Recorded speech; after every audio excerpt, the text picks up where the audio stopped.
ஆதியாகமத்தின் புஸ்தகம் 1ஆம் அதிகாரம் 16வது வசனத்தை வாசி. 1:16. தேவன் பகலை ஆள பெரிய சுடரும் இரவை ஆள சிறிய சுடரும் ஆகிய 2 மகத்தான சுடர்களையும் நட்சத்திரங்களையும் உண்டாக்கினார். பகலை ஆளுவதற்கு ஒரு பெரிய சுடர் இருக்கு. நமக்கு தெரியும், சூரியன், நீதியின் சூரியனாகிய இயேசு கிறிஸ்து இருக்கிறார். பகலை ஆள பெரிய சுடர். இப்போ 2வது ஒரு சுடர் இருக்கு, இரவை ஆள சிறிய சுடர். இந்த நைட்ல இருக்கிற சுடர் எது? பைபிள் சொல்றது நிலவை குறிக்கிறது. நைட்ல ஆண்டவர் சந்திரனை வச்சிருக்கிறார்னு வாசிங்க. உன்னத பாட்டின் புஸ்தகம் 6ஆம் அதிகாரம் 10வது வசனத்தை வாசி. சந்திரனை போல் அழகும், சந்திரனை போல் அழகும், சூரியனை போல் பிரகாசமும், சூரியனை போல் பிரகாசமும், கொடிகள் பறக்கும் படையை போல் கெடியும் உள்ளவளாய் அருணோதயம் போல் உதிக்கிற இவள் யார்? யாரை பத்தி சொல்லப்பட்டிருக்குன்னா, மணவாட்டியை பத்தி, சபையை பத்தி சொல்லப்படுது. சபையை பத்தி சொல்லும் போது சொல்லப்படுகிற ஒரு வார்த்தை என்ன? சந்திரனை போல அழகும் அப்படின்னு இருக்கு.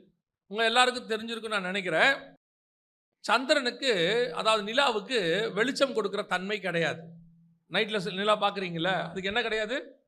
வெளிச்சம் கொடுக்கிற தன்மை கிடையாது. நிலவு சூரியனுடைய வெளிச்சத்தில் தான் பிரதிபலிக்கிறது. சயின்டிஃபிக்கலி பார்த்தீங்கன்னா சூரிய வெளிச்சம் நிலவு மேலே என்ன செய்யுது? படுது. அப்படியா சொல்றீங்க? அப்படின்னா நிலா மறைஞ்சிக்கிட்டே வருது, பார்க்குறீங்களா? கொஞ்சம் கொஞ்சமாக என்ன செய்யுது? மறைஞ்சு ஒரு 15 நாளைக்கு ஒரு தடவை அமாவாசைன்னு ஒன்று வருது இல்லை? ஏன் வருது தெரியுமா? ஏன் வருது தெரியுமா? இப்போ சூரியன்லேருந்து வெளிச்சம் வருதா, பூமி என்ன செய்யும்? தன்னைத்தானே சுற்றிக்கிட்டு சூரியனை சுற்றி வருதா? அந்த தன்னைத்தானே சுற்றும் போது என்ன ஆகும்னா, இந்த சூரியனுடைய வெளிச்சம் நிலா மேலே படாமல் பூமி நடுவில் போகும். அப்படி போகும்போது கொஞ்சம் கொஞ்சமாக இந்த வெளிச்சம் மறைய மறைய நமக்கு நிலா இந்த பக்கத்தில் கொஞ்சம் கொஞ்சமாக மறையிற மாதிரி தெரியுது. டோட்டலாக பூமி மறைக்கும் போது நிலா இங்கே என்னவாயிடுது? அமாவாசை ஆயிடுது. திருப்பி பூமி கொஞ்சம் கொஞ்சமாக விலகும் போது சூரியனுடைய வெளிச்சம் எது மேலே விழுது? நிலா மேலே விழும்போது நமக்கு கொஞ்சம் கொஞ்சமாக தெரியுது. அதில் ஒரு 3 நாள் 4 நாள் கழிச்சு தெரியும் போது பிறை நிலவாக தெரியுது. இன்னும் கொஞ்சம் கொஞ்சம் வரும்போது கொஞ்சம் கொஞ்சமாக அதிகமாக தெரியுது. மொத்தமாக பூமி விலகும் போது முழு நிலவு தெரிகிறது. பௌர்ணமின்னு சொல்கிறீங்க. அப்போ இந்த நிலாவுக்கு என்ன கிடையாது? சுயமாய் வெளிச்சம் வீசுகிற தன்மை கிடையாது. சந்திரனுக்கு வெளிச்சம் வீசுகிற தன்மை என்பது சூரியனை அடிப்படையாய் கொண்டது. சூரிய வெளிச்சம் வீசுச்சுன்னா சந்திரன் வெளிச்சம் வீசும். சூரிய வெளிச்சம் இல்லாவிட்டால் சந்திரன் வெளிச்சம் வீசாது. இப்போ ஆண்டவர் சொல்றாரு, சந்திரனை போல அழகும், உதிக்கிற அருணோதயம் போல். அப்படின்னா இந்த சந்திரன் என்பது சபைக்கான அடையாளமாக எங்க சொல்லப்படுகிறது. மணவாட்டி, மணவாட்டி சபைக்கு தானாய் பிரகாசிக்கிறதான தன்மை கிடையாது. என்ன கிடையாது? தானாய் பிரகாசிக்கிற தன்மை கிடையாது. கிறிஸ்துவினுடைய முகத்தின் பிரகாசம் சபையின் மேல் விழுந்தால்தான் சபை பிரகாசிக்கும். அல்லேலூயா. அந்த கிறிஸ்துவினுடைய நீதியின் சூரியனுடைய பிரகாசம் சபை மேல விழணும். இங்க விழுந்தாதான் இப்ப என்ன ஆகும்? அந்த பிரகாசம் பூமிக்கு தெரியும். யாருக்கு தெரியும்? ஜனங்களுக்கு தெரியும். சூரிய வெளிச்சம் இந்த சந்திரன் மேல விழாவிட்டால் பூமியை பொறுத்த வரைக்கும் சபை இருளடைஞ்சிருச்சுன்னு அர்த்தம். சபை சந்திரன் என்னவாயிடுச்சு? இருட்டாயிருச்சு. அப்போ சபை பிரகாசமா இருக்கணும்னா சூரிய வெளிச்சம் மேல விழுற மாதிரி பார்த்துக்கிட்டே இருக்கணும். மேல விழுற மாதிரி என்ன செய்யணும்? பார்த்துக்கிட்டே இருக்கணும். இந்த வெளிச்சம் இதை மறைக்காதபடி பார்க்கணும். மறைக்கிறதுக்கு என்னங்க காரணம் இருக்குது? என்னுடைய பிரகாசம் பிரகாசிக்காதபடிக்கு எனக்குள் இருள் வருவதுக்கு என்ன காரணம் இருக்குன்னா, நடுவுல பூமி வருதுன்னு அர்த்தம். நடுவுல என்ன வருது? பூமினா என்ன? மண்ணு. மண்ணுனா என்ன? மாம்சம். நடுவுல என்ன வருது? தேவனுக்கும் நீதியின் சூரியனுக்கும் சபைக்கும் நடுவுல எப்போ மாம்சம் வருதோ, மண்ணு வருதோ, பூமிக்குரியது வருதோ, அழிவு வருதோ, டெம்பரவரி. ஏன்னா இந்த பழைய வானமும் பழைய பூமியும் ஒளிந்து போகும். இந்த டெம்பரவரி மாம்சம் உள்ளே வரும். எப்போ உங்களுக்குள்ளே தானே அந்த மண்ணு உள்ளே வருதோ, ஆட்டோமேட்டிக்கா உங்கள் பிரகாசம் என்னவாகுது? குறைஞ்சிக்கிட்டே போகுது. கொஞ்சம் கொஞ்சமா குறையும், ஒரே நாள்ல குறையாது. அதனாலதான் என்ன செய்யணும்? அவருக்கும் நமக்கும் நடுவுல எதாவது வராதபடி பாதுகாத்துக் கொள்ளணும். ஏசாயா சொல்லும்போது சொல்றாரு, உங்களுக்கும் அவருக்கும் நடுவில் உங்கள் பாவங்களே சுவரை போல இருக்கிறது. அந்த பிரகாசம் என் மேல வீசாம எது தடுக்குது? நடுவுல பாவம். பூமி வர வர வர அந்த சூரியனுடைய பிரகாசம் என் மேல் வீச மாட்டேங்குது. ஆனா சந்திரன் இருக்கு. சந்திரன் ஒண்ணு என்ன இருக்கு? இருக்கு. ஆனா சந்திரன் ஒளி வீசணும்னா சூரிய ஒளி என் மேல் படணும். நான் அதை மறையாம பார்த்துக்கணும். இன்னைக்கு சபை இருக்கு, சபை இருக்கு. ஆனால் சபை இரவை ஆளுகிறதா? இரவிலே பிரகாசிக்கிறதா? சபையினுடைய நோக்கம் என்ன? இரவை ஆள சந்திரனை கர்த்தர் உண்டாக்கினார். ஆண்டவர் ஒரு நாள் பூமியிலே பிரகாசிப்பார். அவர் எடுத்துக்கொள்ளப்படுவார். சூரியன் ஒரு நாள் மறைக்கப்படும் பொழுது இந்த பூமிக்கு வெளிச்சம் வீச வேண்டியது. பகலெல்லாம் சூரிய வெளிச்சம் இருக்கு, அப்படியே கொஞ்சம் கொஞ்சமா சூரியன் மறைஞ்சிருச்சு. இரவுல உங்களுக்கு வெளிச்சம் வீச வேண்டியது யாரு? சந்திரன் வெளிச்சம் வீசணும். இயேசு வந்தார், பூமியிலே பிரகாசித்தார், நீதியின் சூரியன் உதித்தது, ஜனங்கள் பெரிய வெளிச்சத்தை கண்டார்கள். ஒரு நாள் எடுத்துக்கொள்ளப்பட்டு அவர் மேலே போய்விட்டார். இப்போ கர்த்தர் சந்திரனை போல அழகும் உங்களையும் என்னையும் பூமியிலே பிரகாசிக்கும்படி கர்த்தர் வைத்து விட்டு போயிருக்கிறார். அல்லேலூயா. அப்போ உங்க பிரகாசமும் என் பிரகாசமும் பூமியின் மேல என்ன செய்யணும்? பிரகாசிச்சுக்கிட்டே இருக்கணும். இங்கே நடுவுல இந்த பிரகாசம் குறையறதுக்கு என்ன காரணம்? நிறைய பேர் பிரகாசிச்சாங்க, அப்படியே ஒளி வீசினாங்க. எங்கேயோ ஒரு இடத்துல அப்படியே கொஞ்சம் பூமி உள்ள வந்துச்சு, எங்கேயோ ஒரு இடத்துல அப்படியே மாம்சம் உள்ள வந்துச்சு, கொஞ்சம் கொஞ்சமா உள்ள வருது. வரும்போது என்ன செய்யணும்? இப்பவும் சொல்றேன், வரும்போது என்ன செய்யணும்? அதை வராதபடி தடுக்கணும்.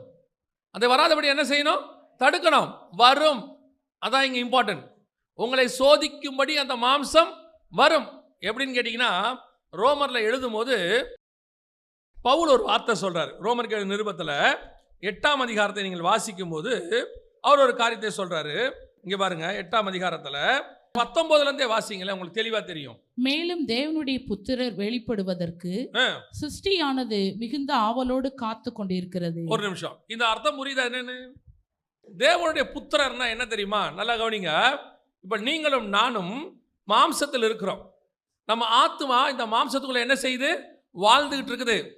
இந்த ஆத்மா ஜீவாத்மான்னு ஒன்று இருக்கு, அதுக்கு தான் மரியாதை. அந்த ஜீவ ஆத்மா இந்த மாம்சத்தை விட்டு போயிடுச்சுன்னா இந்த மாம்சத்துக்கு பேர் என்னது? உங்களுக்குள்ள இருக்கிற உயிர் போயிடுச்சுன்னா இதுக்கு பேர் என்னது? பாடி. இதுக்கு எந்த மரியாதையும் கிடையாது. இது எத்தனை கிலோ, எத்தனை வயசு, என்ன கலரு, என்ன படிச்சிருக்கு, எதுக்கும் இதுக்கு மரியாதை கிடையாது. இது உள்ள ஒன்று இருக்கு. கர்த்தர் ஜீவ சுவாசத்தை ஊதினார், அவன் ஜீவ ஆத்மாவானான். அந்த ஜீவ ஆத்மா வாழ்றதுக்கு தான் இந்த பாடியை வச்சிருக்கிறார் ஆண்டவர். ரிவர்ஸ்ல படைச்சார்.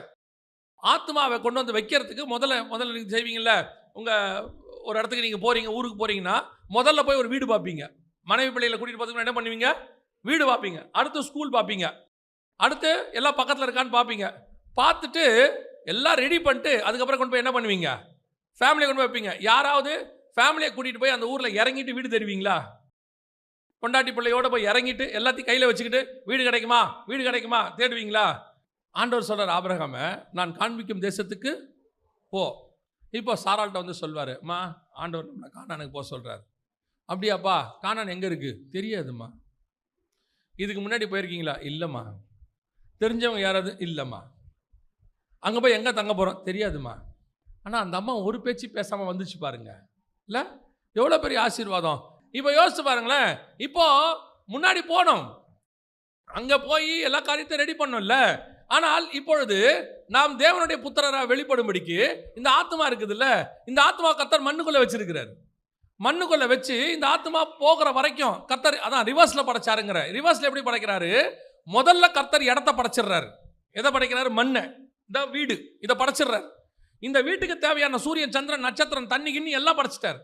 நம்ம வீட்டு தண்ணி போய் தண்ணி இருக்குதான்னு பார்க்குறோம்ல, அது மாதிரி ஆண்டவர் தண்ணி, நதி, இது எல்லாம் படைச்சிடுறார். படைச்சிட்டு அதுக்கப்புறம் தான் இந்த ஆளை கொண்டாந்து உயிர் வைக்கிறார் உள்ள. எது? ஜீவ ஆத்மாவா நான் ஊதுறார். இப்போ கொண்டாந்து வச்சாச்சு. ஆனால் வசனம் என்ன சொல்லுதுன்னா, இது டெம்பரவரி வீடாமா. இது என்ன வீடு? டெம்பரவரி வீடாமா. ஆதாமுக்கே இது டெம்பரவரி தான், மரணம் கிடையாது, ஆனால் டெம்பரவரி. பழைய வானமும் பழைய பூமியும் ஒளிஞ்சிடும் என்னைக்கு இருந்தாலும், டெம்பரவரி தான். ஸோ வச்சுட்டாராமா.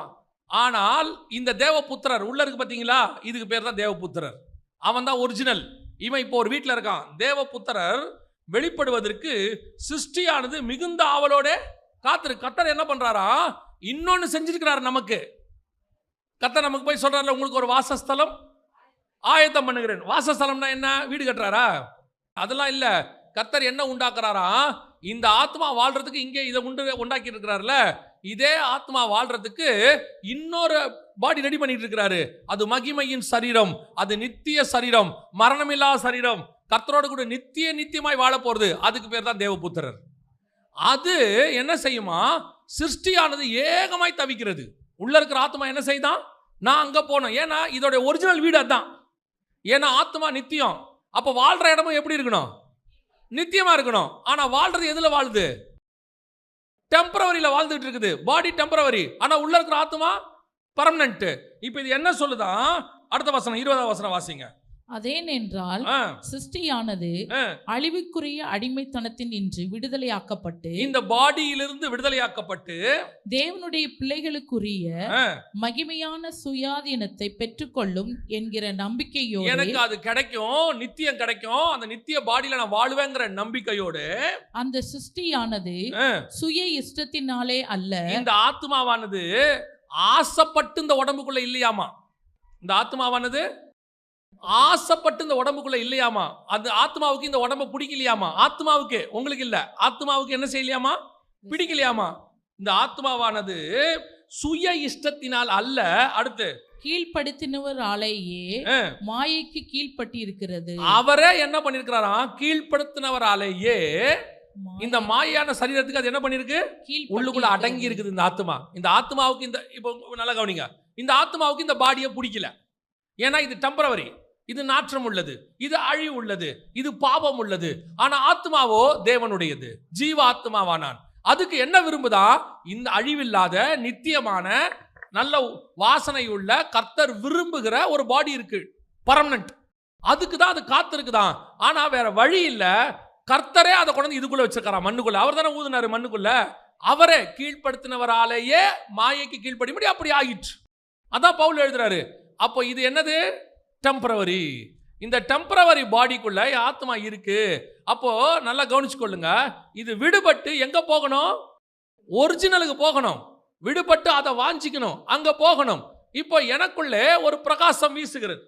இப்போ என்ன கர்த்தர் என்ன பண்ணிருக்காரு? சந்திரனாக வச்சிருக்கிறார். இங்க இது பூமியின் மேல் பிரகாசிக்கும்படி வச்சிருக்கிறார். இந்த டெம்பரவரியா இந்த சந்திரன் இருக்கு பூமியில. நாம எப்படி இந்த பாடி டெம்பரவரி அது உள்ள இருக்கோ, அதே மாதிரி நம்ம இந்த பூமியில இருக்கோம். இருக்கும் அளவும், அதான் இம்பார்ட்டன்ட், இருக்கும் அளவும் அந்த சூரியனுடைய வெளிச்சம் நம்மேல் வீசணும். புரியுதா? கர்த்தருடைய பிரகாசம் நம்மேல் என்ன செய்யணும்? இருந்துட்டே இருக்கணும். எதுக்காக? அந்த பிரகாசம் எனக்காக அல்ல, நான் டெம்பரவரி. நான் இருக்கும் அளவும் பூமியின் மேல் வீசத்தக்கதாக. இருள் இருக்கிற ஜனங்களுக்கு நைட்ல வெளிச்சம் கொடுக்கிறது கர்த்தர் என்ன வச்சிருக்கிறாரு? சபையை வச்சிருக்கிறாரு. எதுக்கு ஒரு சபை அங்க இருக்கு?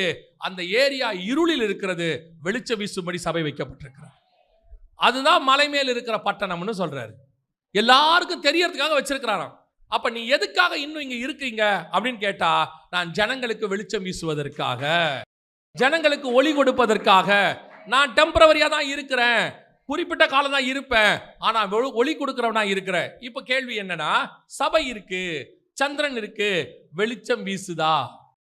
பிரகாசம், இருள் இருக்கிற ஜனங்கள் உங்களை பார்க்கிறார்களா? இயேசு கிறிஸ்து வந்து ஒரு பிரசங்கம் பண்ண உடனே கலிலாயில் இருக்கிற ஜனங்களை குறித்து வேதம் சொல்லுகிறது, இருள் இருக்கிற ஜனங்கள் வெளிச்சத்தை கண்டார்கள். இன்னைக்கு உங்களை என்னையும் இருள் இருக்கிற ஜனங்கள் பார்க்கிறாங்களா? பார்க்கும்போது அவங்களுக்கு தெரியுதா உங்க கூட கர்த்தர் இருக்கிறாரு? இல்ல உங்ககிட்ட ஒரு மகிமை இருக்குது, உங்க மேல ஒரு பிரகாசம் வீசுது, இது எனக்கு வேணும், இது தேவைப்படுது அப்படின்னு சொல்றாங்களா? அந்த வெளிச்சத்துக்கு ஓடி வராங்களா?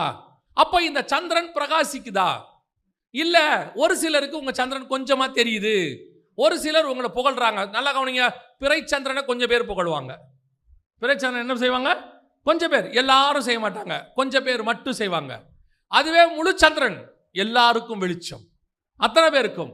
அப்ப சபை ஒரு சிலருக்கு மட்டும் பிரகாசிக்கிறதாக இருக்கக்கூடாது.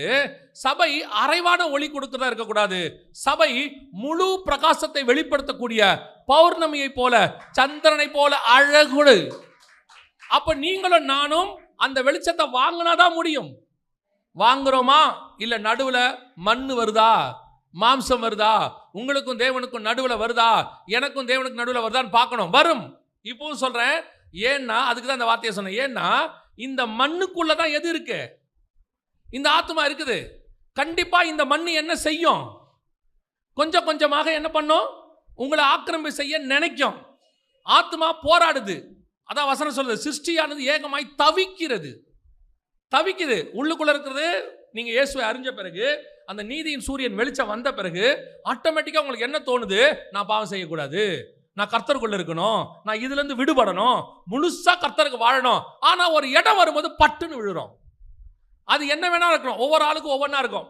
பணத்தாசக்காரனுக்கு இனி நான் பணமே ஆசைப்படக்கூடாது, தேவைக்கு மட்டும் வச்சுக்கணும்னு நினைக்கும் போது திடீர்னு பணத்தாசை மேல கொஞ்சம் வரும். ஏன் இப்படி போட்டு டபுள் ஆக்கி 4 ஆக்கி 8 ஆக்கி 10 ஆக்கி பண்ணா என்ன அப்படின்னு தோணும்.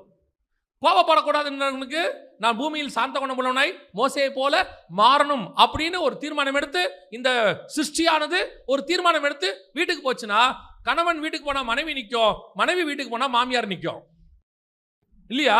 உன் கோபத்தை தூண்டுறதுக்கு சில நேரங்களில் வாலிப பிள்ளைகளுக்கு, வாலிப பசங்களுக்கு அவன் தீர்மானம் எடுப்பான், இனி இதெல்லாம் பார்க்க மாட்டேன், இதெல்லாம் செய்யக்கூடாது, நல்ல ஜெபம் பண்ணணும், நல்ல பைபிள் வாசிக்கணும், வைராக்கியமாக இருக்கணும்னு.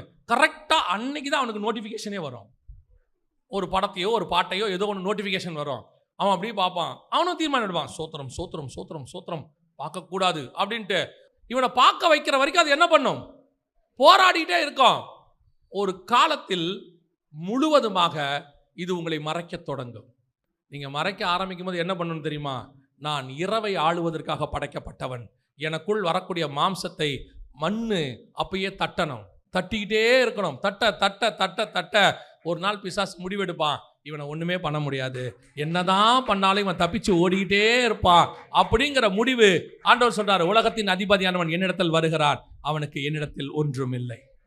நான் சொல்கிறேன், நான் ஏன் அனுபவத்தில் சொல்கிறேன், நீங்கள் ஒரு நல்ல ஜெபம் பண்ணி கோவப்படக்கூடாதுன்னு சொல்லி 1 மாதம் கோவப்படாமல் இருப்பீங்க, அப்புறம் கோவப்பட்டுருவீங்க, திருப்பி ஒரு தீர்மானம் எடுப்பீங்க, அப்புறம் ஒரு 3 மாதம் கோவப்படாமல் இருப்பீங்க, அப்புறம் கோவப்படுவீங்க, அப்புறம் தீர்மானம் எடுத்து இன்னும் வைராக்கியமாகி 6 மாதம் கோவப்படாமல் இருப்பீங்க. என்றைக்கோ ஒரு நாள் கோவம் வரும். ஒரு நாள் வரும், உங்களுக்கு கோவம் என்பது என்னைக்கு வந்துச்சுன்னு உங்களுக்கே தெரியாது. உங்களை சுற்றி இருக்கிறவங்க சாட்சி கொடுப்பாங்க. என்ன கொடுப்பாங்க தெரியுமா? இவர் கோவப்பட்டு நான் பார்த்ததே இல்லைங்க அப்படிம்பாங்க. இந்த சாட்சி உடனே வராது, கொஞ்சம் கொஞ்சமாக வரும். கர்த்தர் உன்னையும் என்னையும் இரவில் ஆளுவதற்காக வச்சிருக்கிறார். நம்மளை சந்திரனை போல வச்சிருக்கிறாரு. நம்முடைய வெளிச்சம் இருளின் மேல் பிரகாசிக்க கடவுது. ஜனங்கள் வந்து என்ன செய்வாங்க? பார்ப்பாங்க.